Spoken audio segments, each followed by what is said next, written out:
How's it going, ladies and gentlemen? My name is RuffledRowlit, and welcome back to the Daily Dose of Pokemon podcast.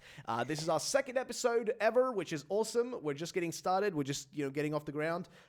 Soon enough, maybe we'll have a whole separate channel for this, but for now, this is all going up on Ruffled Leaks.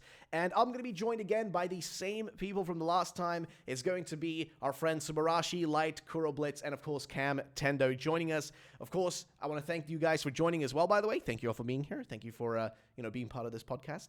And today we're going to be talking about all things Pokemon. We have a bunch of different topics. We're going to be talking about the mythical Pokemon. We're going to talk about some theories from Kuro in regards to the origins of certain legendaries, especially the Johto ones, and some stuff about Pokemon Black and White and potentially what we can see from that. And of course, we're going to be talking about other things as well. But if you guys are ready, let's get started. So first things first, I just want to say thank you to you guys for joining. Subarashi, how you doing, my friend? I'm doing pretty good. Been busy, and I'm glad to be here, man. Cheers, mate. Light, how you doing, buddy? How you been, man? Yeah, fine. I'm a little ill already for 1 month ago, but all good. Still alive. As long as you're doing fine, as long as you're better at least a little bit. But Kuro, how you doing, Matt? How you been? All is well. All is good. Sweet. And Cam, my friend, how are things over there in North America? It's snowing, so I'm like super cold, but other than that, I'm doing great. Oh, dude, don't even tell me about snow, man. There's like minus 20 degrees in Sweden while I was there, so it was freaking horrible. Yeah, oh my it lord, sucks, dude. it really does. Gotta love winter. Oh yeah. But either way, so I think we can just start off with the first topic, which is the one that is most like close to us right now because it's happening the day after when we're recording this. So it's the 10th today and is dropping on the 11th of January, which is going to, of course, be the mythical event, aka Pekarunt or Pecharunt or Pikarunt, whatever the hell you want to call it. It is, of course, the mythical Pokemon of Pokemon Scarlet and Violet, and it's going to have a whole separate event for itself, and that's going to be dropping tomorrow as of when we're recording this. And I thought we'd talk about a little bit about the actual event itself, our thoughts on it, generally just opinions on it, and also what you guys as players should be expecting tomorrow when you play it, but also just generally how is this event going to affect like future things for Pokemon, because I think it's actually incredible. I loved this as like an event Pokemon, a mythical Pokemon, as opposed to what we had in the past. So I guess I'm going to go in order here, and I'm going to just start with just gonna go in order with you because I know Kuro, you talk a lot about theories and stuff like that, and Light, you do a lot of Pokemon distribution, so you probably know how it is with especially with mythical Pokemon and legendaries, how they just love to keep them away from us, and then the way they give them to us, it's just usually pretty lame. AKA, here's just a mystery gift, have fun, bye-bye. But this time they're doing it differently. So I want to kind of start there. What do you guys think generally? And I guess, Kuro, you can start with your thoughts on it. How do you feel about this as a mythical event versus what we've had in the past? Like, how does this feel as opposed to the previous stuff? It is very weird because it's the epilogue of the DLC, and that's something that I really want to emphasize. It's the fact that they specifically say that it's the epilogue of the DLC, not the epilogue of the game. It's the epilogue of the Hidden Treasure of Area Zero, not of the entirety of Scarlet and Violet. It may also be all of the Scarlet and Violet, but that's another topic discussion.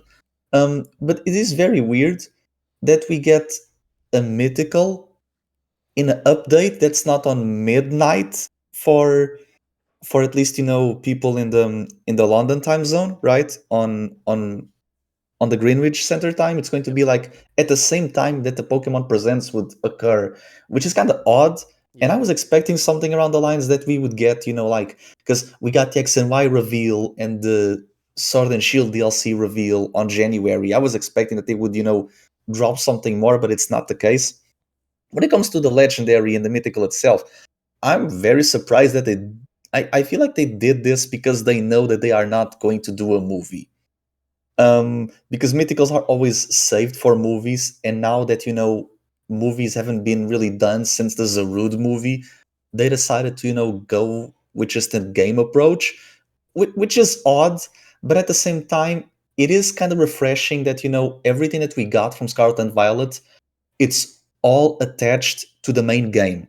Because many times than not, when we get other mons or other mythicals, they always have a caveat to it in terms of explaining their role in the world and their lore and all of their legends. Sometimes we have to piggyback on the anime to explain stuff, or even read the manga to understand like the other side of the coin in terms of their story. Scarlet and Violet are probably the first games, at least in their base form, with DLC included, that explains everything that we need to know, or at least it dares to explain everything that we need to know about, the legendaries. Because like even with Sword and Shield, what do we know about Zarud? Nothing. We need to see the movie for that. And I feel like they realized that they knew that there was not going to be a movie, so they decided to let the Mythical just be like, this 1-2 hour event. And if anything, I'm both impressed and disappointed, because I already saw the playthrough, and I'm very sad that Pecherant is not tied with the loyal tree in terms of presence, right? Because it's the master, but we don't see the master with his retainer Pokemon.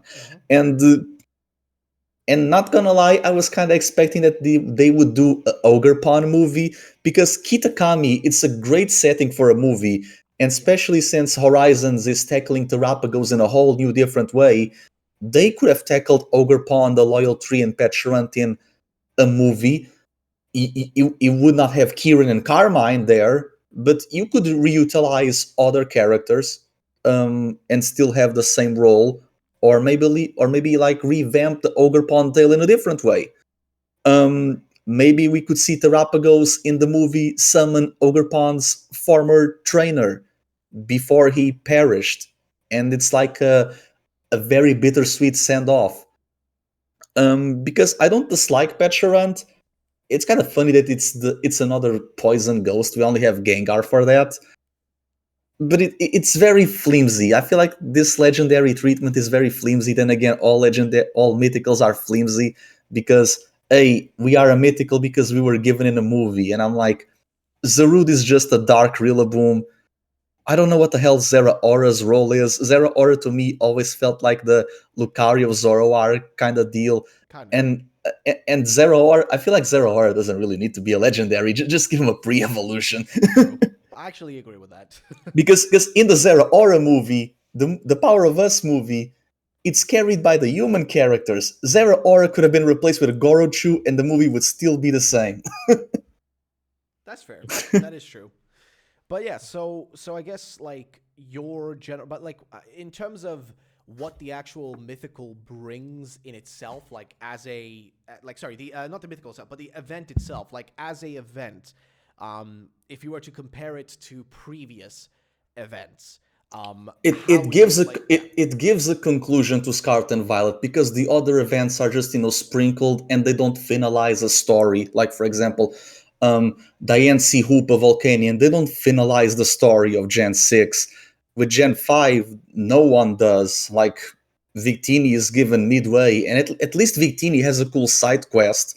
With the other mythicals, like, Keldeo is very lackluster. Meloetta and Genesect are non-existent. From Gen 6 onwards, it's just go to the Pokemon Center, here's the mystery gift man in the Pokemart or in the Poke Center, and that's about it. And I'm like, this is no fun. At least Pecherant has a story, but it feels very weirdly placed. Okay. I just want to ask something. Are we all going to nickname Pecherant Dokutaro? Or yeah, I probably am. Most likely. I probably am. But all right. So but yeah, like I don't hate the Pecherant or his role in the game.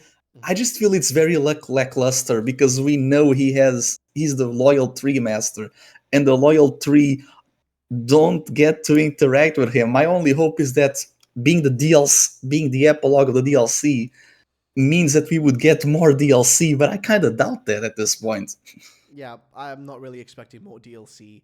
Because do you really think they would dare to go beyond Pokemon 1025? No. What in what sense do you mean? Because when it comes to Pokemon numbers, they really have a big role. Like for example, Terrapagos, it's 1024, which is, an exponential of 2. And the Pecharunt, it's 1025, so it's basically 1,000 more after Pikachu, right? Oh, If they do more DLC, it means that they would have to do like until 1040, 1050 or something around those lines. And the national dex numbers, they are already kind of weird because Hydrapple doesn't come after Dipplin. Oh wow, that's weird. That is a bit weird. That is a bit odd. Huh. All right. Well, Yeah, but I guess go on. Suba, was that you? yeah, or- but Oh, yes, Mike, yes, what's up? me. Yes, but what I think is that it's a really shame that, for example, the players that have the base game, Mhm. they are not going to get Pizarron.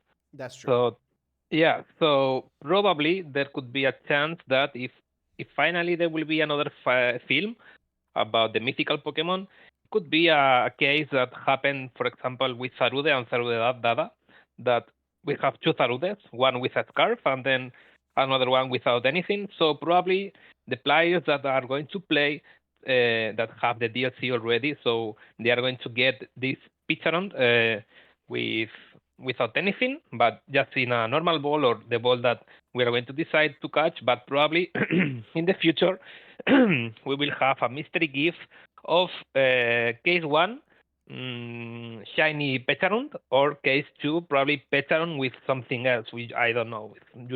That Yeah. happened with Salvedada. And all the players will be able to get Pecharunt, but well, we Yeah. have to see, See, that's the thing, though. That's the thing, though. That like, you're 100% right, but I also think that like this is like a weird thing where like you start arguing about like DLC and like paying for DLC and basically paying to get access to certain Pokemon, etc., etc., etc. You start getting into that topic, which becomes a bigger topic the more you start like peeling the layers back. But I do think it's a bit like unfortunate that it's not an event that everybody can do, number one. But to be fair, this is not a new thing, right? Like, let's be honest. Every Pokemon Mythical almost was always tied to some form of an event where you would have to either go to XYZ location to get a code or to get like something that would allow you to get your hands on it. So it's never been, if it's not like a direct mystery gift code, which is free that they just give out, if it's not that, it's always been you having to go to some like thing or buy something. Like, for example, for the movies, you would have to go to the movies to actually get the codes and stuff, or like to get certain items. I think to get some of the items from back in like Fire Red, Leaf Green, Ruby, Sapphire, Emerald, you would actually have to go to like Nintendo events and stuff. You'd have to attend one of those to gain access to it, which in itself is like, oh, right, cool, because, it's exclusive, but that's also the problem. It's exclusive. So some people don't even get to enjoy, that never got to enjoy certain events because they were so like complicated to get, you know what I mean? Yeah. They were so like far away, like from attainability. It was so hard for like a normal person to go and get their hands on it, right? But like I don't know, like I guess like Subarashi and Cam, like how do you? Because I don't know how much you guys have seen of it. Like I know Suba, you probably I think you probably drew like Dokutaro a million times by now. So so you've probably seen it. But like, what do you feel like? I don't know if you've seen the full event, right? If you've already seen it being played through or whatever, I have no idea. And if you're going to be playing it, I'm not sure. But I am curious. Yeah, I probably will. Yeah, but so what are your thoughts on it from like I guess the perspective of somebody who's like been playing Pokemon for a long time? Like, do you think them like having this event separate from like the mainline game, aka if you don't have the DLC, you can't get your hands on it? Do you think that's it's a massive negative, or is it just like, hey, it's a nice bonus for the people that did pay more money to get more, Pokemon? Like, is it a nice bonus for that, or like, how do you view it in that sense? I think it's just a nice bonus. Oh yeah, because like already we weren't really expecting this to even be a myth. Like going into it based off the riddles and things, I was just expecting it to be another post game like legendary. Yep. So the fact that it's just a mythical, which I didn't even think this generation was going to have a, because from the way the anime was looking, I was just like, oh, okay, we're not going to get a movie. And even if we were going to get a mythical, I thought it was just going to be handed out through an event.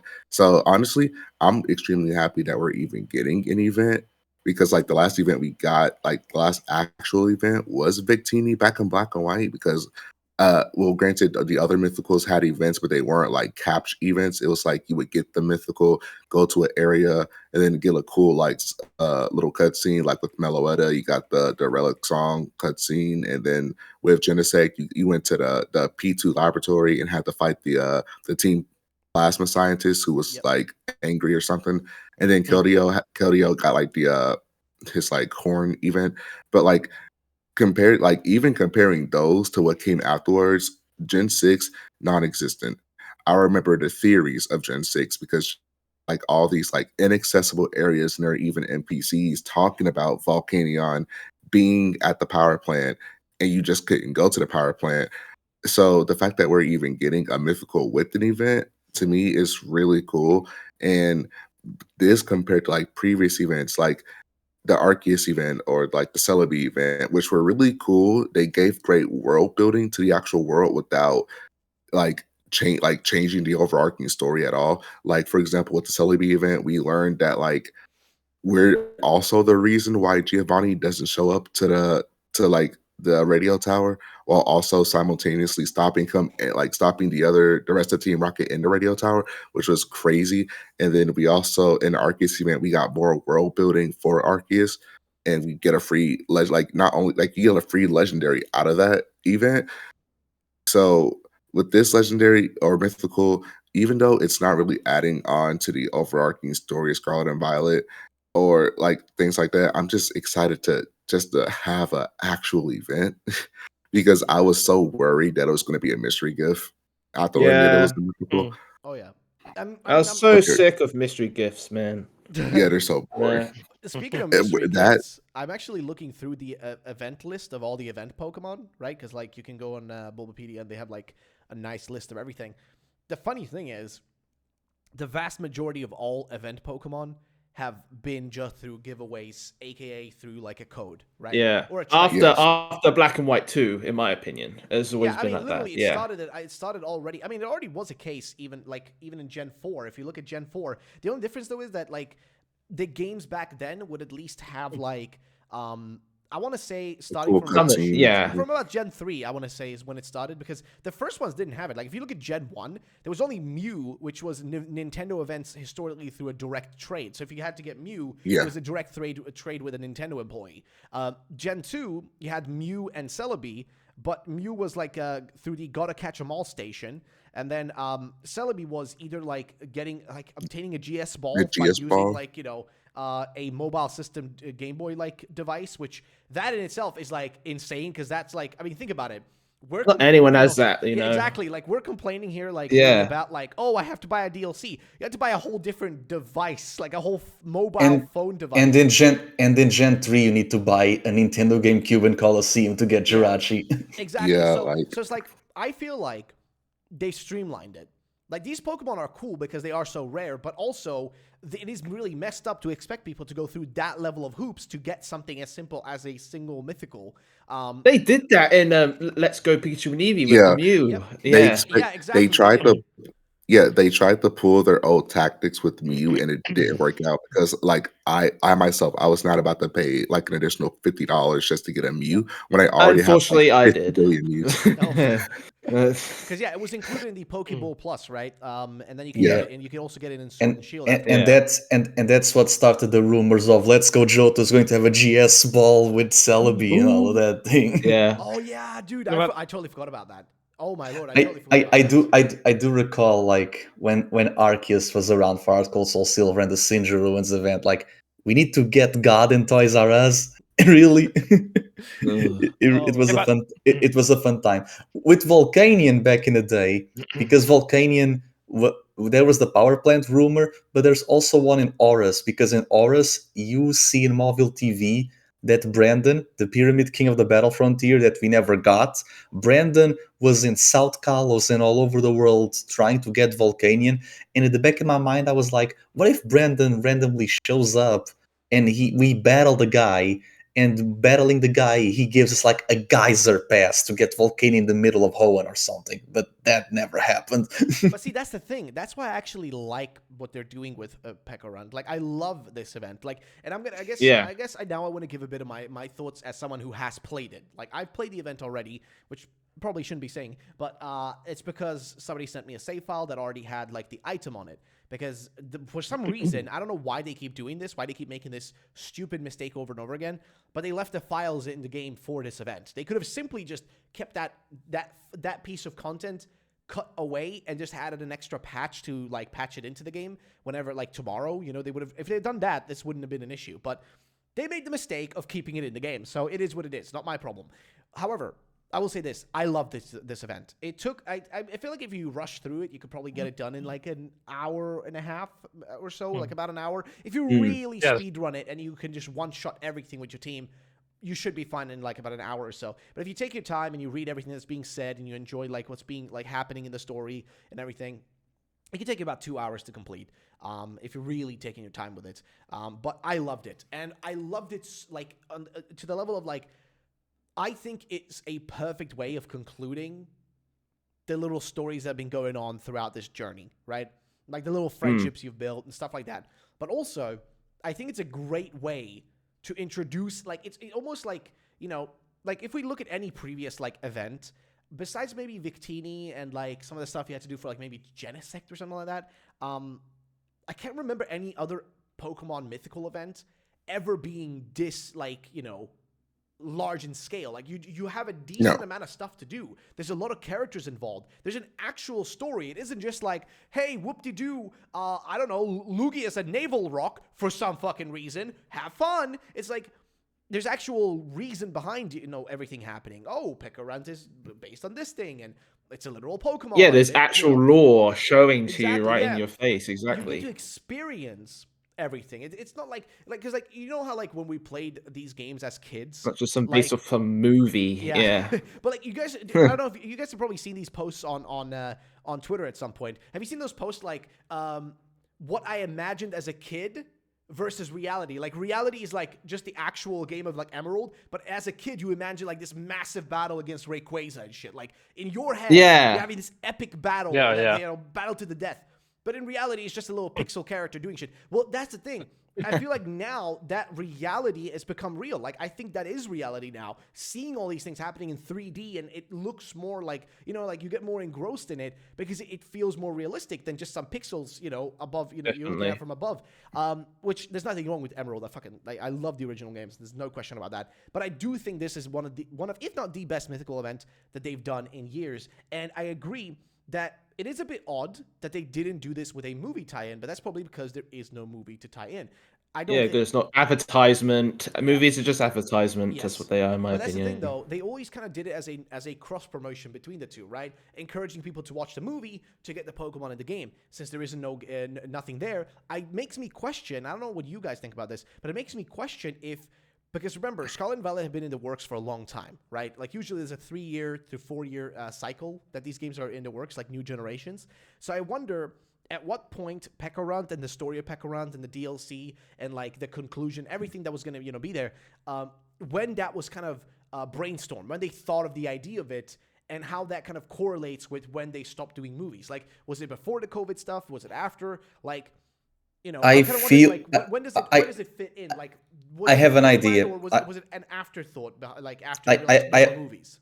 I have an idea of what if might happen because so the pandemic began on spring of 2020, and the Zarude movie was going to be in the summer. It was going to be in July, and it was on Christmas Day. Probably what happened was Petarant and the DLC, they were probably developed when Legends Arceus came around. Because when Legends Arceus came around in January, February, you had the Pokemon Day. So probably around the time of Pokemon Day of 2022, that's when they were developing the DLC for like the year after and then 2 years after, right? Which is nowadays, right? Because they had the announcement and they have the epilogue. Not because of two reasons, really. Number one, Arceus itself, because Arceus is a mythical, but he now played in Legends a role in the story, kind of like Deoxys in the post-game of Horus, right? Yeah. But there is another one, there's another Pokemon that it feels like a mythical, but it isn't. But it feels like it. Enamorous. Enamorous feels like a mythical to me. You're right. But it's not. And I feel like they realized what they could do in terms of post-game side stories, so it's really post-game, and they went with it with Petulant. Because if you really think about it, imagine if with the DLC, no, not the DLC. Imagine that in Legends Arceus, with the Daybreak event, that update. Imagine if that update brought an Enamorous event. Of course, the whole thing about Legends is gotta catch them all to go to the Hall of Origin. Maybe that's why they didn't do it. But you can feel it, right? You can feel that Enamorous feels like a mythical Pokemon when it's not. Yeah, I get what you mean. Though it is, I mean, does it? I guess it's a legendary, isn't it? Or does Yeah. it- yeah. So No, but yeah. I get what you mean though, but I don't know. You could see Enamorous being part of a movie. Sure, I could see that happening. Yes, Yeah. I could definitely see that being the case. Though I don't know if that. I don't know.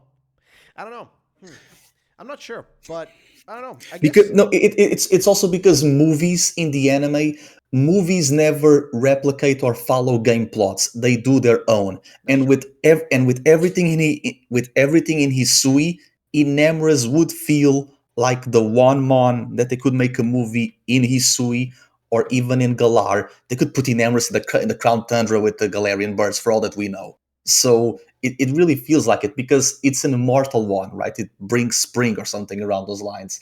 And Petulant is kind of like the same, but then again, it's tied to the loyal tree, and I, I guess that's like my one gripe. It's that they are not all together. Like imagine if they did a Musketeers movie without Keldeo, or if they did a Legendary Birds movie but without Lugia. That's what it feels like. Yeah, I get you.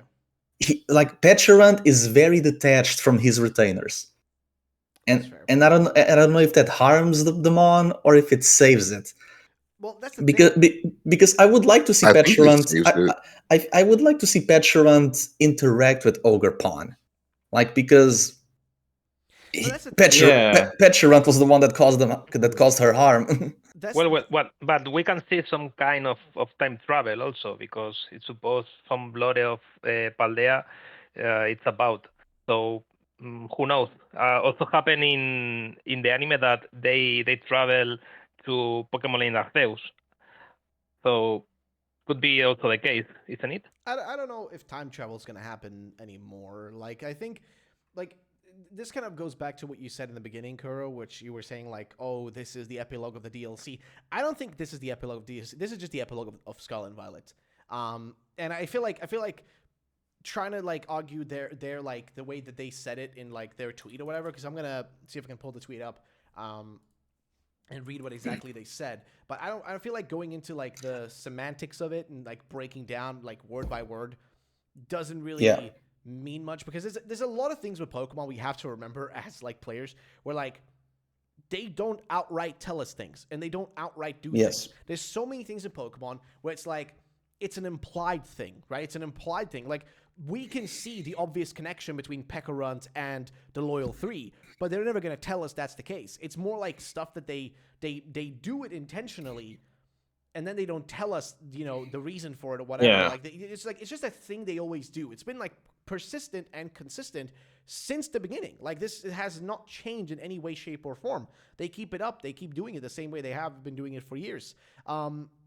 It's but again, that's the thing. Like since time immemorial, that other sources of medium besides the games, they always had to enhance or continue or piggyback the narrative that the games never wanted to fulfill entirely, because this franchise is like multifaceted. Like for example, the movie 17 is the movie that explains why Diancie can mega evolve. She's irradiated by Xerneas' evil aura. Yeah. Xerneas is the one responsible for Diancie being able to mega evolve. In the game is just, here's Diancie. Oh, she has a stone, by the way. Yeah, exactly. All right. Well, no, I don't disagree with you on that in that regard. You're definitely right that they use that as an explanation. But since the movies don't exist anymore, I think what replaces that, I guess, is the anime explaining that if it wants to. It doesn't necessarily If have it feels to. like it. If it feels like it, yeah. If like, because like what the movies at the end of the day are is like what Suba said earlier. They are just promotional tools. They are just a way to promote. And then it's like it's up to the directors and the producers of the movies and the writers of the movies to take what Game Freak tells them about these Pokemon, the stuff that's not in the games. Because if we're gonna be real, if Pokemon took their time, right, with the Pokemon game, I think for me personally, it wouldn't be about them taking time to improve the graphics or et cetera, et cetera. It would be more like what you're saying, like, giving those explanations and showing it in game, like they do in other video games. Like in other video games, you see those like hidden meanings, or you get like a better explanation, a better like unveiling of all those elements that they've thought of. Because like Pokemon has so many cool concepts behind a lot of the Pokemon, a lot of the decisions, a lot of stuff. It has such cool concept behind it, but they never fully like. I mean, this also happens with, like, because movies have been falling short even in theaters there. Like movies have been falling short in ratings and in seats since the black and white X and Y days. Like, for example, in 2015 with the Hoopa movie. Just give me a moment. All good, take your time. But yeah, that was a cool movie, by the way. Oh, I don't really remember much of the movies anymore, except the original. Hoopa movie was crazy because I remember Hoopa was like, there are like two Hoopas, and like Unbound Hoopa was like evil, and bro tried to kill Ash. I absolutely hate that movie, unfortunately. That's fine. Oh, jeez. I like the battle royale between the legendaries. That was pretty cool. But yeah, I don't know. Too many legendaries, in my opinion. I don't know. I don't really expect us to see many more Pokemon movies. I think if they do a Pokemon movie next, it's going to be something like very large scale and very like detached from anything to do with the games. I think, and Suba, you might agree with me on this, but I think that Pokemon might go to Yokai Watch route and just do movies that are completely attached from like the anime. Yeah. Like we might get like movies starring like new protagonists doing like their own thing, rather than like trying to link everything. Like for example, that one movie, the movie that took like the Yokai Watch movie that was about the kid that was like 40 or 50 years prior to like the original story. Oh yeah, the Shadow Side saga. Yeah, I got you. Yeah, stuff like that. Like we might get movies that are just detached from the anime, and it focuses on like a new cast of people doing their own thing. That way, they don't have to link it to like the actual anime. Because right now, Horizons is doing its own thing that is so detached from even the main games that like bringing a movie in will already muddy what they're trying to do. Because then people will be like, oh, if I want to know what's going on, I'll have to watch like the movie to get like some closure. Rather than they can get away now with just making like a new character. Like we already moved on from Ash. Ash is done, and like I don't like, as cool as Liko and Roy are, I don't feel like they're here to stay. I feel like as soon as Gen 9 is over with and Gen 10 starts, we're gonna get like another character, because right now everything in Horizons feels very close knit. And like, unlike Ash, who was like, he had no correlation to like the overarching plot, because there was kind of no overarching plot. It was just him journeying from region to region, trying to become a champion. And in this like season or whatever, they have a very set end goal. They're trying to figure out the mystery of Tropicos. They're trying to do this, and it'll kind of feel weird for them. It's like, once Gen 9 is over, Liko's like, oh, I have a new goal and I want to go to this region and do this. I feel like they're just going to be like, okay, Liko and Roy's story is now over. We're going to move on to a new protagonist. And I feel like they're going to go like the Digimon or Yokai Watch route, where every season's a new character and a new story. And they might do the same thing for the movies, where in the next, if we do get a new movie, it's not going to focus on like Liko, new guy or a new girl, and they're going to be doing their own thing with whatever the mythical and legendary are, versus like, I don't know, them sticking to a set character. Because now Pokemon is, we're seeing this with like the Netflix show and things like that. Pokemon now is very obsessed with making new material focus on a new character, because the stop motion show right now, there's no Ash in that. It's a new character with like her Psyduck, and they're like at like a resort and stuff like that. They're very focused on. Also, we have Paldean Winds also. That too. Even Paldean and Winds, like they're very focused on new characters, new things, because we're in an age where we can't just focus on one person anymore. This is a world, and like Ash explored the world, it's time to see what other people in the world are doing. there are other stories out there, because it like, as cool as Ash's story was, it is kind of ludicrous to think that this one kid just experienced like all these crazy like legendary adventures. I feel like somebody should be reserved for other people that aren't just Ash, even though Ash is to a lot of us our hero. We grew up with him. He's the coolest person ever. I feel like other characters in the world be allowed to experience crazy stuff in the world as well, because us as a player character, we're all experiencing very crazy things. And I feel like the anime is trying to tackle that too, that like it's more in the world than just Ash's adventures. Like here's Liko and Roy's adventures. In the Paldea and Wind show, there's their adventure. Even in the Galar show, there's their adventures. Even though they're all technically not in the same world, they're trying to focus on anybody can be the main character in the show, in a movie, in a manga, in the games. They're taking It's the Yu-Gi-Oh approach to it, or like the Yeah. really any other like Yeah. popular like anime series or like franchise. They're just taking that approach because like same Yeah. thing with Yeah. Yu-Gi-Oh, right? Like the first season was Yugi, right, and then it Mhm. changed to like Yu-Gi-Oh GX after that. It went to then- Jaden. Exactly, and then so on Even and so forth. Even Beyblade did Yeah, this Beyblade, too. Bakugan, Yeah. I think too. Digimon, holy shit, Digimon's another one. The Pokemon's biggest competitor. But Like Ash Ketchum was always a vehicle for, to show that everyone could be the main character, everyone could forge their path to greatness.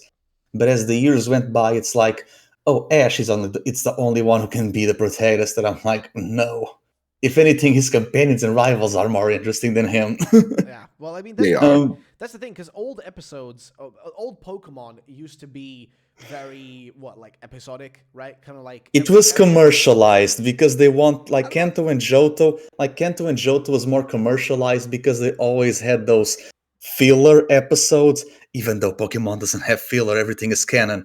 Because it doesn't have like those filler episodes of today we need to solve a Remoraid who has anxiety and he cannot become an Octillery. Like, yeah, sure, that's kind of a weird episode. It's corny as hell.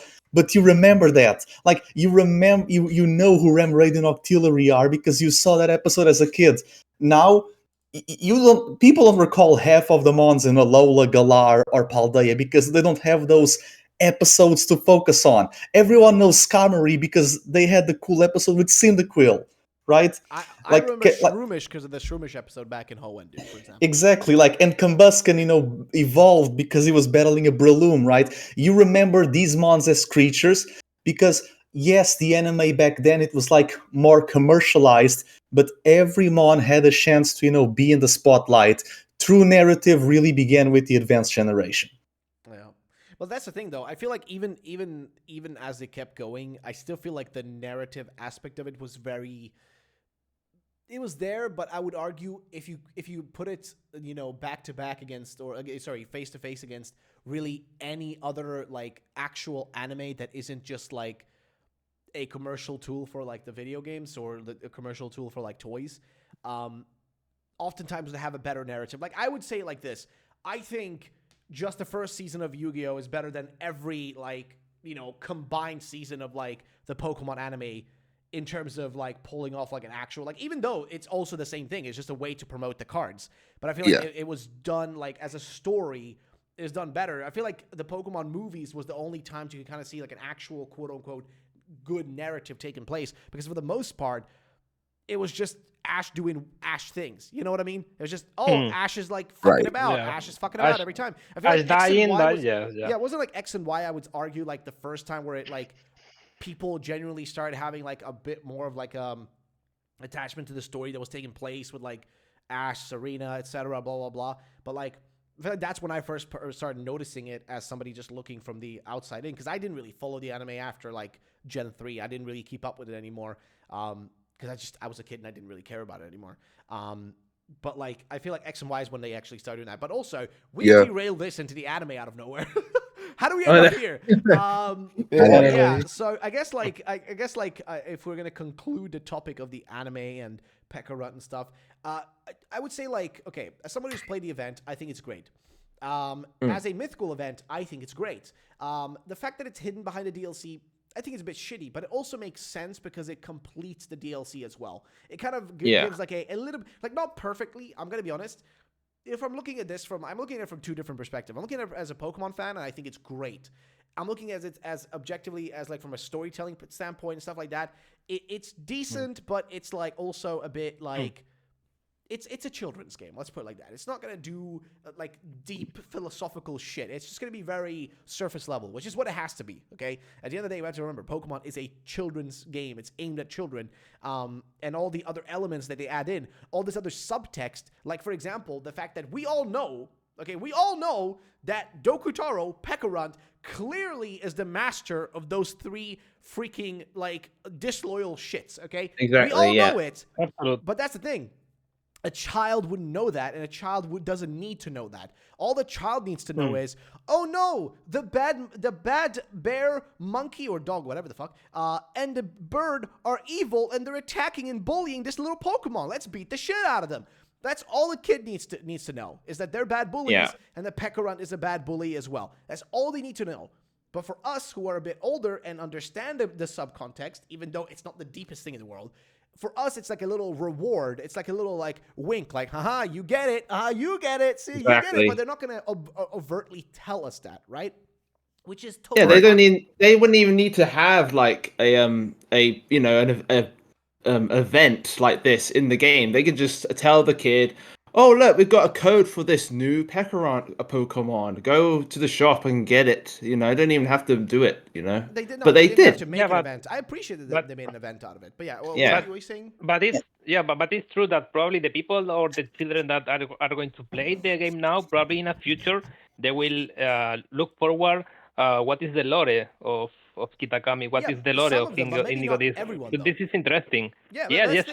Like some will, but some won't. And I think yes, once you grow up and maybe you go back, like the way we remember stuff from our past, like from when we were younger, right, playing the games, we always like we might go back and be like, oh, I remember this event, or I remember this thing, or I remember this Pokemon, right? Like we go back to it, and like I fondly remember the Reggies. I loved the Reggies Black and Ruby and Sapphire because it was such a cool way to obtain them. You know what I mean? Like actually getting them was such a cool thing. But then like I didn't understand the context for it as a kid. I just thought it was cool that like, oh my god, if I stand still here for like a minute, the door's gonna open, or if I walk in a weird circle, this shit's gonna appear. That's amazing. Like that's all that matters as a kid. But 5 years ago, you found Regidrago and Regieleki also as new Regis. So I mean, it's something that with the time it stays there. Yeah, sure. But like again, I feel like I'm more looking at it from the perspective of like. Like how the story is told of the mythical and how that's being portrayed and like the stuff that they aren't telling us. But yeah, and realistically speaking, like personally, I feel like the Pekarunt event is a bit lackluster and disjointed. But that's just me, though. However, I will say this: really, to me at very least, yeah. I'm very mixed feeling about the existence of the epilogue, but that's besides the point. Okay. But at least Pekarunt gets a story, because what did Shaman and Hoopa get? Like even in the movies,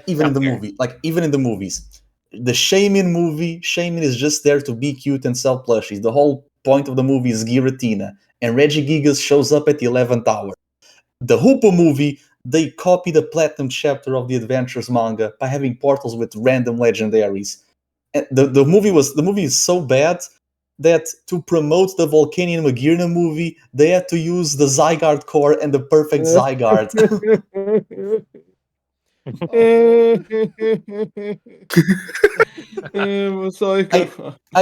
I honestly, I would not. Honestly, I feel like maybe they wanted for movie 19 to be Zygarde protecting the ecosystem that Volcanion is disrupting by blowing up mountains, and they put Magirna there.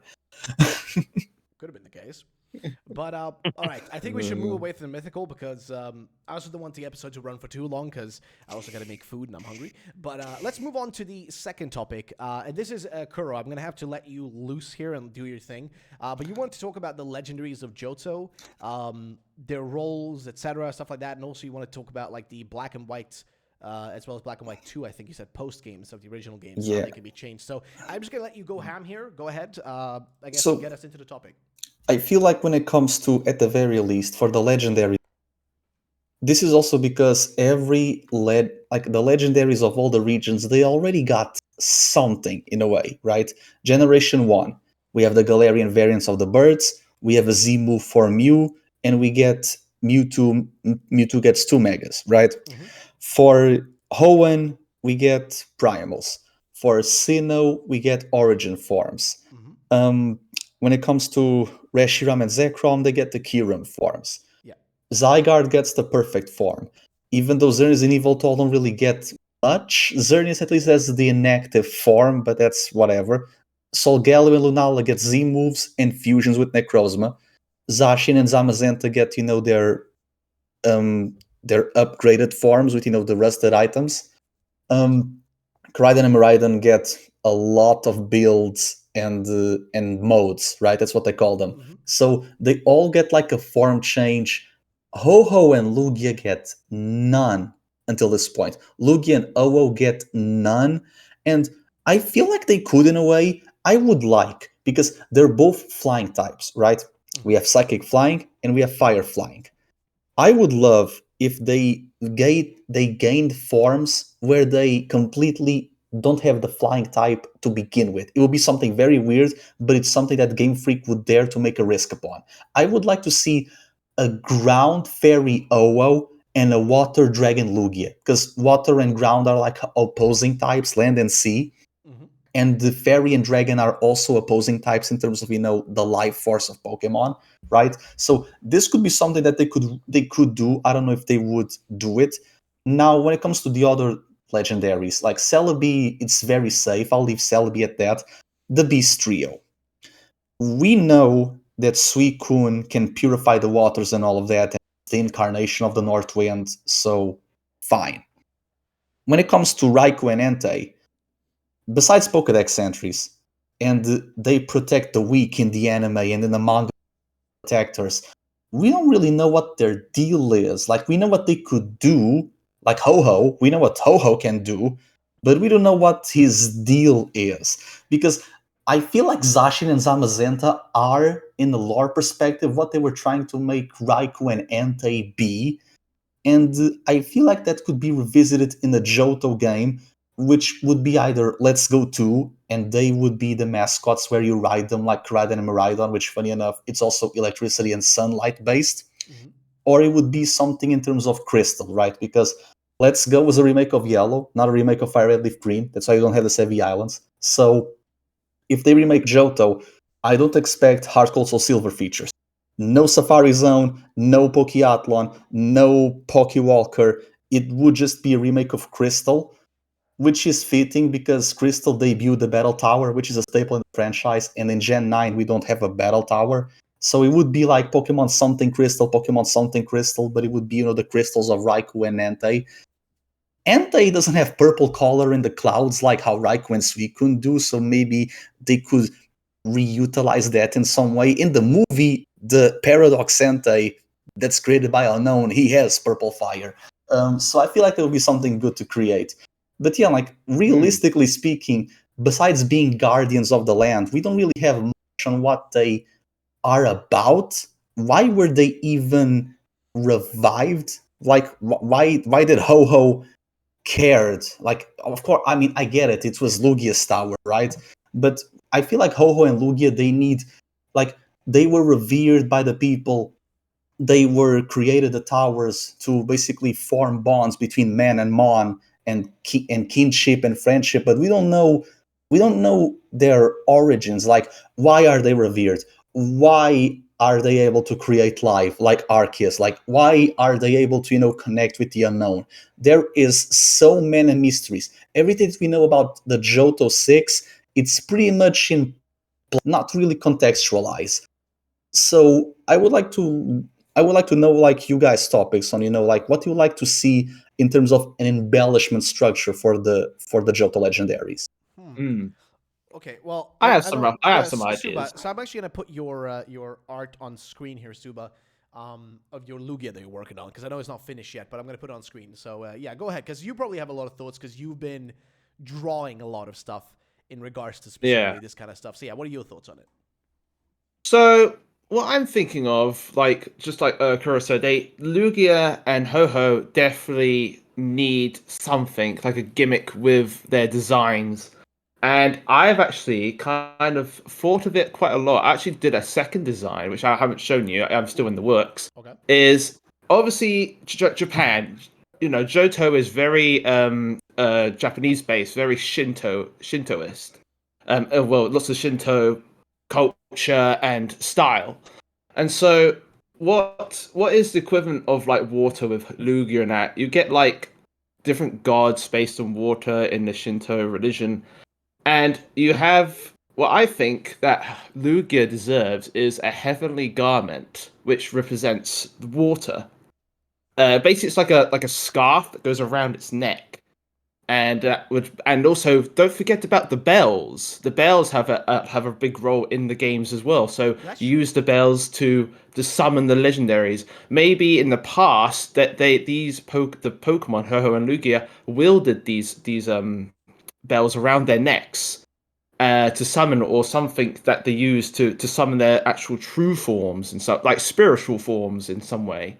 And with Ho-Oh, that can have like some sort of like a red rope around its neck, because you see that in Shinto mythology as well. With I get. like yokai. It's that thing that Luffy has in Gear 5 and that Hyris has in her champion Yes, outfit. Like, exactly. yeah. That's You cool. see, That's cool. basically like something like that with big, That's basically what I'm thinking of with its designs. But other than that, But like, I'm how do you also feel about like the idea of like a game? Like, what kind of game would you imagine would need to exist to be able to visit this version of Lugia and Ho-Oh? a past game, Okay. definitely. Definitely a past game. Hmm. Like Legends Arceus, basically, but in Johto. All right, and I guess Cam, what are your thoughts on this? Like, what do you feel about like if there are to exist? Because like as Kuro mentioned, if you really go through every other legendary besides maybe Yveltal and Xerneas, I guess besides maybe them, they're the only ones that haven't gotten any sort of massive like form changes. At least if we're looking at box Yeah. legendaries, they haven't really gotten any massive attention. Like, I mean, let's not even talk about Mewtwo. It's got so many forms. All the other legendaries usually have something, but like Lugia and Ho-Oh, he's right, don't have anything. How do you feel about like? Do you think that they're in line to get something next, and will that influence a game, or will a game have them in it? Like, what do you imagine in that sense? There's one other thing that Lugia and Ho don't have besides like another form. Mm-hmm. And remember when I was doing my like Critique City video, I remember that a long time ago the radio tower was thought of as a like before they turned into a radio tower, it was a third tower that people would visit, even though it was in a separate city. It was a third tower. Yes. Oh, you And mean the with third every one? The We third we Yeah. could we could have a ground bird, like make a turkey, Yeah. Pokemon Bronze. Oh. the other thing that they're missing is a third legendary. Mhm. And once Lugia's tower was destroyed, he never showed up. Whatever happened to that previous tower, I think it would be really cool if there was a third legendary that once that tower was like destroyed and rebuilt, no reason to return to the region. It would be cool, like if Suba said, if we get a past game where we get to see whatever this third legendary was. Dude, That's that would be. interesting. Oh, that is such a. I didn't even consider that. That is amazing. That and would with, actually and be with so sick. and with this Pokemon Bronze or Pokemon Copper mascot, that's the thing. Like they can do Legends Johto and that new Mon that we never heard about be the mascot for that Legends Johto. So it's Right. Legends Johto, but with a Mon that we never heard of, and that means we get a new trio of legendaries that we never heard of too. Because every tower's got a legend. It And would make sense with bronze, because gold, silver, bronze, like the medals, basically. It would Yeah. make more sense. I think that would be Yeah. sick. If anything, this bronze bird, which will be based on a turkey because it's a bird of the land, right? Because we have Ho-Oh guards the heavens, Lugia guards the depths, so this bird would guard the horizons, which is fitting for the beasts, right? Raikou in the clouds, Suicune in the lakes, and Entei in the fields, right? I think it would be very fitting if we got this third one, and we get like a new set of we would get a new set of a beast, not a beast. We would get a new trio, and the beast trio are inland, created by the Skymon. The bird trio are on air, created by the Seamon. So the Landmon would create a trio that would be more aquatic. And I would love if they retroactively use the beta mascot of Silver as one of these, like that Silver Arcanine thingy. I would like if this was like, like the baby of the trio. Like if it was like it. You talk about the original like idea of having Arcanine as one of the main like. Yeah, like that Silver Yeah. Arcanine thing could be created by the Bronze Legendary, right? It would be like the Suicune Moltres equivalent. Yep. It would be cool. It would be very cool. Yeah. So I guess. I'm glad I was also, there's also just one more thing when it comes to Lugia. And we talked this before, like in the other podcast, in terms of the Detective Pikachu, right? Mm-hmm. I was spearheading the names of Sparkling Gold, Glistening Silver, Yeah. and the other ones they had, it was Golden Sunrise and Waves. Yeah. Here's the thing though, Ho-Ho had a signature move called Sacred Fire, which became Antace, right? It's Fire type.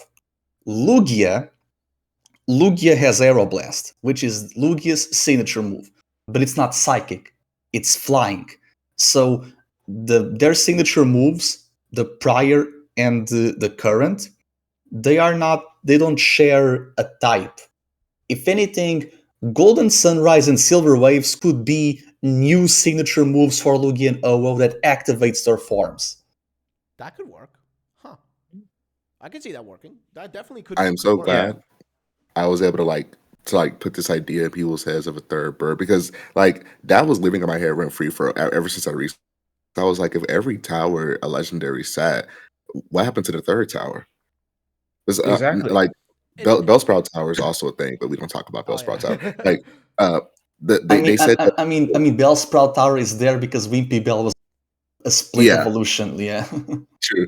But like this third tower, we apparently it was like visited just as much as the other two, and it would only make sense because people visit the other two towers because Lugia and Ho-Oh sat on it like all day, and people just went there to worship them. So it wouldn't make sense for there to be a third tower and a legendary wasn't there for people to like worship and admire. And Because it was hidden. Yeah. And eventually it was tore down and rebuilt as the radio tower. So if that were to happen, obviously this other legendary would have no reason to like stay, because like even Lugia was like, oh, my tower burnt down, I'm not gonna visit it again, I'm gonna go live in a cave. And I'm pretty sure the same thing happened to Ho-Oh. Ho-Oh would in the tower, he would have like stayed, like found somewhere else to go. You're giving me ideas now, man.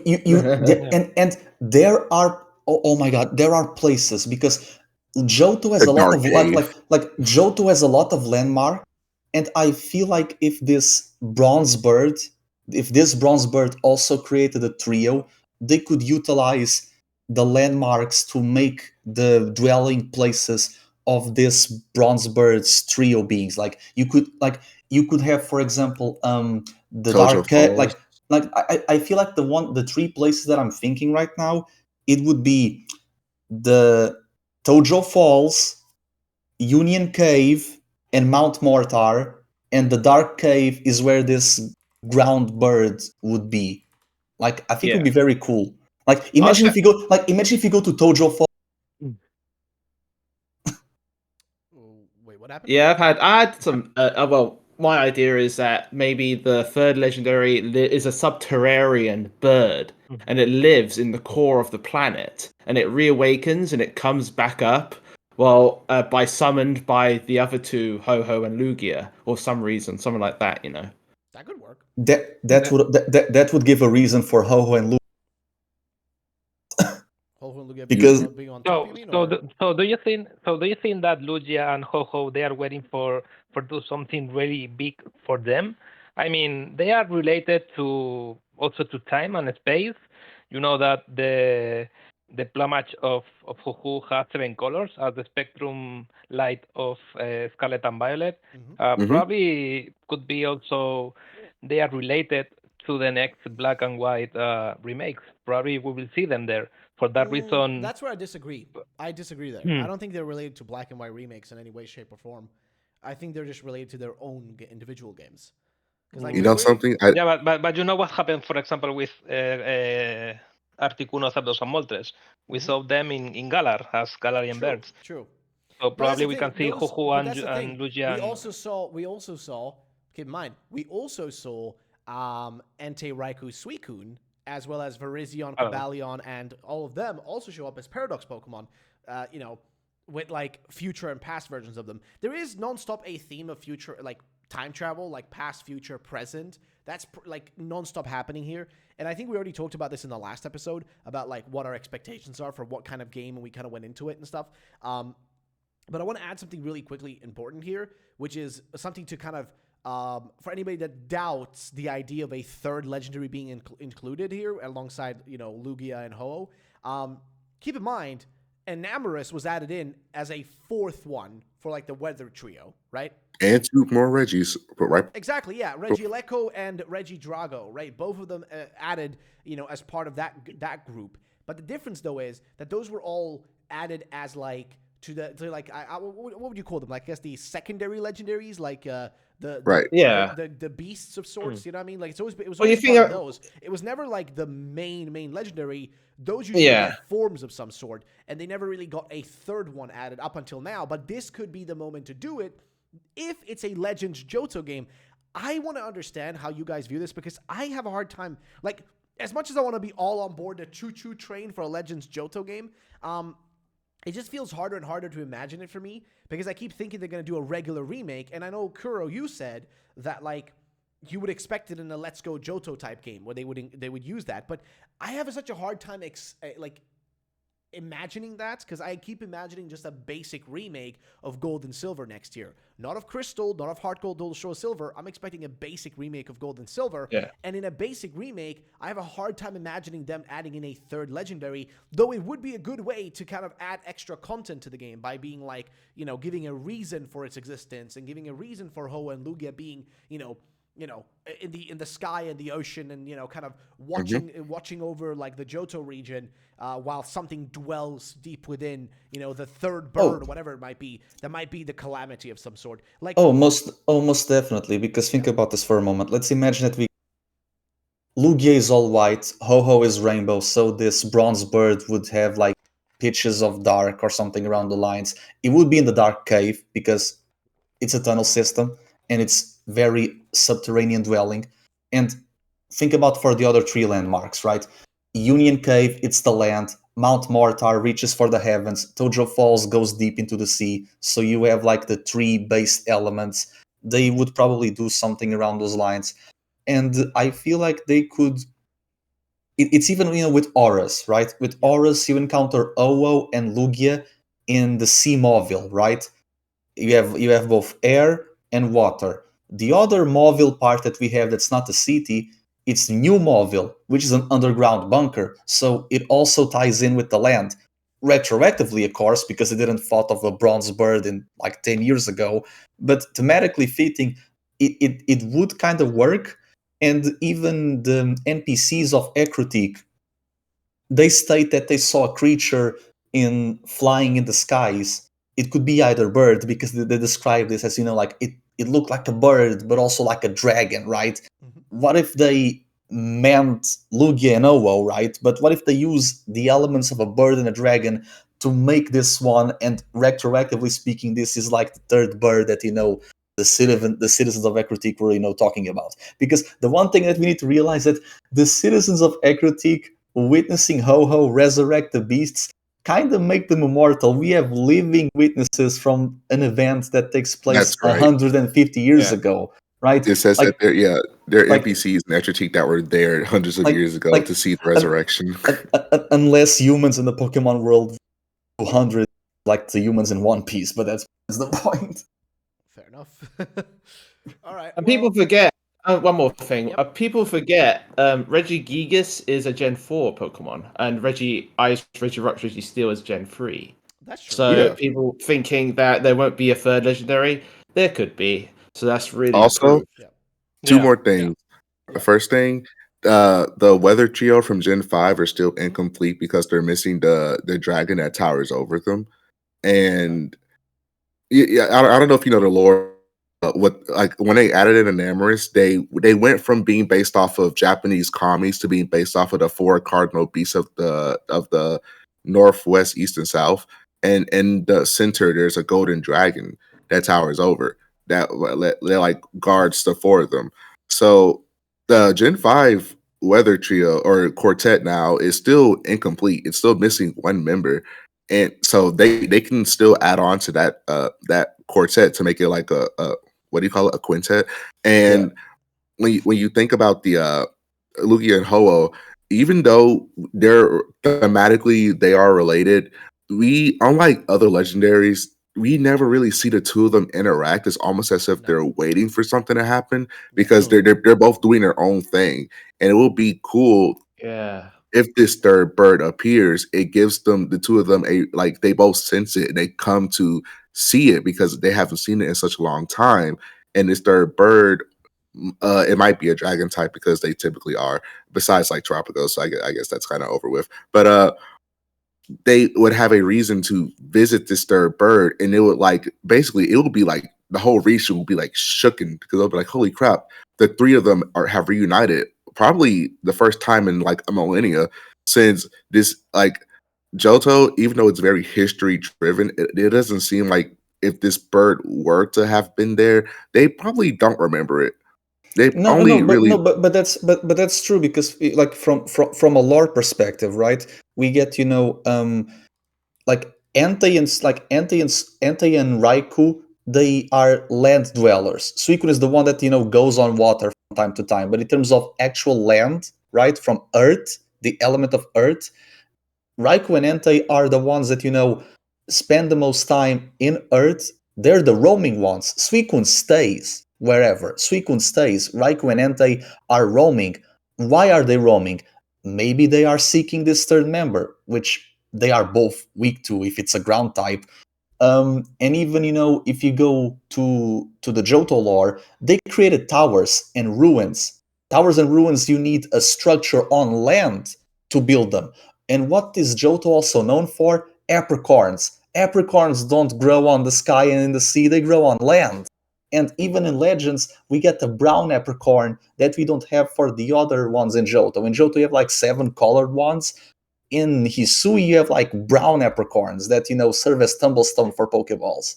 Like everything comes from land. Like even Celebi, it's tied with nature. Like Celebi, it's vegetation based, not sea life based. This is this is like some serious food for thought. I like again Gen 2. It started the trend of dual legendaries, but it doesn't have a third legendary to balance them out. And Suicune cannot be the third legendary because it's the leader of a separate trio. It can't be the leader of 2 trios. All right. Well, I feel like there's a lot more to say about this topic, but I don't really know if I have much else to add myself because I feel like that's the thing. You guys are really deep into the lore side of it and looking at it from like lore perspective, which I think is great. I feel like for me, I just view it from a more practical point of view of like, how will this fit within the form of a game? How does this fit in terms of schedules and like how does this fit in terms of actually being practically used within a Pokemon game? Right? You see it from a point because the game is a brand, it's business. Yeah, exactly. That's the but thing. also like that's the thing. Like I see it from that perspective, which makes it harder for me to imagine it in any other way. Like I imagine it as like, okay, how can this like third legendary be introduced? How do you introduce like? Because if you think about it, like for example, I'm gonna put it like this: the what are they called? Like the Ruinous Four from like Scarlet and Violet. I'm gonna be real. My fiance played through Pokemon Scarlet and Violet, and she's played pretty much every Pokemon game ever. She didn't even know they existed, at all. Like she didn't even know they were a thing. Yeah. Because she didn't go and do like the whole classes with the teacher to even discover their existence. She just didn't know about it because it wasn't very much in your face. And so that's what kind of makes me think that like, ooh, they could introduce this like a third legendary or whatever. But like, keep it more hidden, right? Keep it a bit more like, you know, Like the Reggies. Right. Exactly. Yeah. Keep it a bit more obscure and not make it super in your face. But then also that becomes a problem of like, how do you introduce all this lore and stuff with it without kind of like making it a bit more obvious? But then I realized they didn't even do it with the other ones. So it's definitely a possibility. Yeah. Lore in this franchise it's implied. It's all Yes, subtextual. exactly, yeah. It's all subtext. They can introduce it and not tell us what it is. Like they did that with Zygarde and Gen and base X and Y, and they did that with Kyurem and base Black and White. You have to like go to the giant chasm and then like you catch Kyurem out of nowhere, and it's like well, even in Sun and Moon, like when you beat the base game of Sun and Moon, you walk outside your house and like I think there's an NPC or something that's like there's this like creepy black thing by your house, and you have to like you go see it in the grass, like. It was very like third legendaries are introduced in very random ways before we actually find out what they are. And for a legendary like this, and especially with Gen 2, never really explaining much of what's going on because like Gen 1 and 2 are very the adventure first and then a story told through like books or subtext or like random NPCs. They can literally just introduce us on a whim. They don't have to tell us what it is. Exactly. Hard. Exactly. Like for example, in Gen 3, like in Ruby and Sapphire, base Ruby and Sapphire, Rayquaza is just in the Sky Pillar. Yeah. In base Diamond and Pearl, Giratina is in the Turnback Cave. Auras and Legends Arceus was the games that embellished the lore for Rayquaza and Giratina, because in the end of the day, third versions are for the super fans, the ones that are really invested. Yeah. Base game is for casual players, right? Casual players who just want to, you know, buy the game, play it, probably go competitive, and that's why they spin to like that's the whole thing, right? People who play Pokemon, they really want to go to the competitive side of things, and because that's locked into the post game, they mash the A button and they don't care about the lore. They just want to IV train and hyper train everyone that they have. Funny thing that you actually talk about, you know, the quartet of the cardinal points and the golden dragon, because that golden dragon is also acquainted to a Chirin. That's the creature that's Arceus is based on, and Arceus, it's not in the cover of his own game, and he's the one who doesn't get the form. Dialga and Palkia do. And because Dialga, Palkia, and Giratina are all dragons, I was expecting for Arceus in Legends to get like an Ultra Necrozma light tier of, you know, like bruh. Like, we don't even know the true form of Arceus. I mean, it's, Yeah. The go he 1,000 arms and stuff. the attack he gives you is just like, oh, this is just an avatar of what I want you to see me as, because like I feel like Arceus is like one of those things that are like, oh, if I show you what I really look like, your brain might like explode. Is literal god though, like yeah, literally god. Like but but yeah, I don't know. Like I don't really know what else. Like I feel like we could go on about this topic for hours. But like I don't really know. Like again, like my whole point is how do I slot this into like a game, and I don't see this working in like I don't see this working in terms of a what do you call it? Like because I'm not expecting a Legends game next year, and I feel like a Legends game would be the best way to introduce new forms for like Lugia and Ho, because that's where we started on this, right? If we're doing a third one, like what you said, Cam, if we're doing a third legendary, I could see that working maybe with a remake game. I feel like that would work. Like then they can pull the whole like ORAS bullshit off. They can be like, it's an alternate timeline. Woohoo! Let's go! It's like the mega timeline, but it's like, you know, just separate game, guys. Also, you know? also, then they can pull it off. But otherwise, I just don't see it working.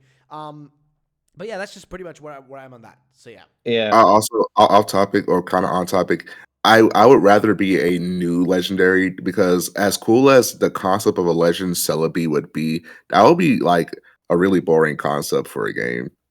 Because we're already going through the whole time travel thing right now. I don't really feel like adding more to it, even though Paradox Unova, if that is a thing, I'll be down with that. But a Legends Celebi game, conceptually, I'll be kind of bored with. Now, if it was called Legends Insert Bronze Legendary, people like think about the hype they'll generate. People would be like, "Holy crap, a Johto game of a Pokemon we've never heard of before." Yeah. That's insane. I don't know if they would do that though. because I feel like Arceus made sense because it's freaking Arceus, right? Promotional. Yeah. But also keep in mind, the reason I don't even want to talk about the possibility of Legends Johto is because I think the whole concept of Johto Legends as a series is done for. I don't think we're ever going to see Legends as a form of. I feel the same with Let's Go. Like, I think we're done with it. And I feel like Yeah. this is something that I've been saying, and I think it's funny because I see a lot of people now saying it too.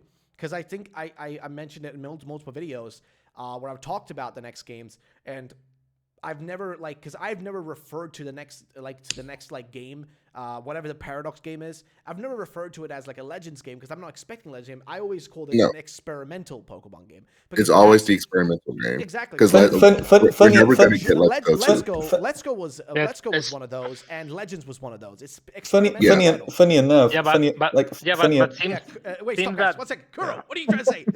I was just trying to say that funny enough, Legends and Let's Go both start with the syllable le. Oh yeah, fair, true. But yeah, like what I'm trying to just argue in this case is just that I'm not expecting a Legends game, and if it is a Legends game, then I can see them pulling it off easier.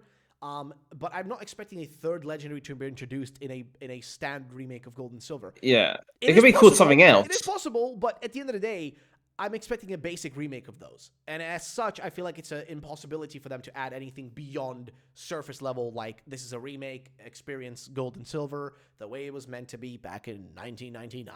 Ooh.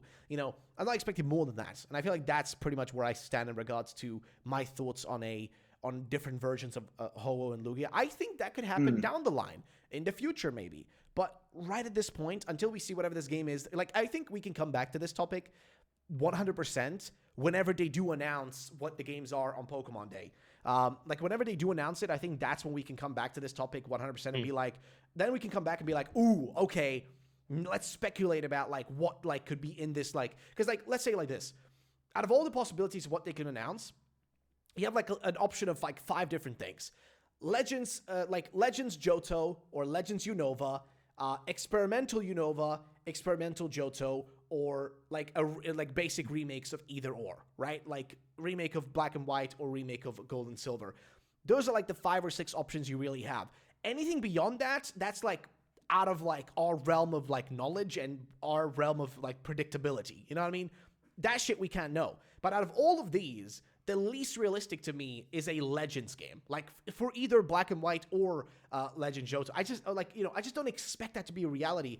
I'm expecting more like an experimental version of Unova, and like we talked in the last one, a basic remake of Gold and Silver, where I don't see the possibility of a third legendary being introduced or even original forms being introduced to be very likely. Because we've had like, I mean, look at the games that we have had.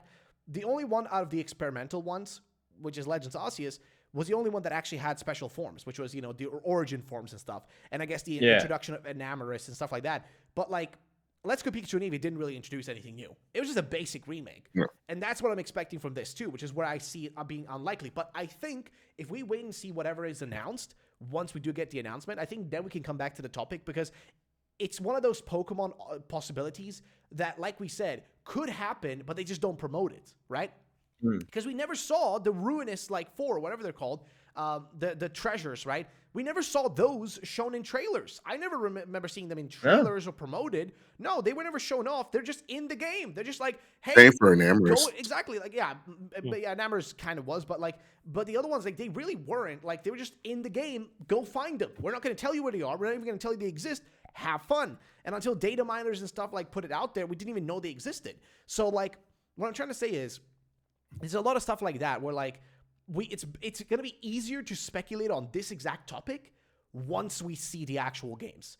I think that's going to be way easier, which leads me into the final point I want to make, because we've been running for about an hour and 20 minutes and I got to go and buy food. So I want to just kind of end it off here. In the next episode, and I want to just ask you guys, like just quickly as well, if you're on board for it. But I think for the next episode, we're going to talk about our predictions for Pokemon Day and our predictions for like into the, like specifically for Pokemon Day itself, but also our predictions going into the future, like going into, the next generation and stuff. Because next year, I don't know if you guys agree on this, but are we all expecting a new generation next year? Because I am. Yeah, I am. 2025. Yeah, 2025. 2025, yeah. Yeah. Most likely. Yeah. Yeah. 3-year 50-50. cycle. Yeah, so like that's the thing. We have a lot of stuff we can still speculate about in regards to that, and I think it's going to be easier also once we're like on the topic of what comes next, and then once we know that, it's also easier to predict what Pokemon will be in there, what Pokemon will not be in there, what can we expect in terms of things. Like for example, on the screen right now, I have Subarashi's version of like the original dragon, right? That's something we can talk about as well in the next episode, like, because that's something I know we had on the list here. It's just that my dumbass has to buy food, so I don't die from lack of food. But basically, that's something else I think would be fun to talk about is like the original dragon, because you drew the concept and I think it looks sick. And like, how does that work? How does the, like, because I almost feel in a weird way, because you mentioned like the quartets, like, right, like the Enamorous and all of them, and Thunderous and all those guys, and like how the Golden Dragon. I think it's really interesting because if we get a black and white remake or a black and white experimental game, that Pokemon can be introduced there.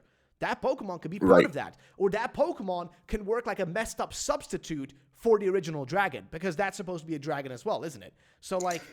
Not to mention that realistically speaking, the original dragon is, the former Kyurem. It's not really Kyurem because Kyurem is just a husk. It's just another one. Leftovers, yeah, it's leftovers. Exactly. Yeah. So, but Kyurem in Black and White 1, it's stated to come from a meteor to the giant chasm, and it ate kids, and it was an alien. And I'm like, what's preventing them from making the original dragon just be another meteor that crash lands?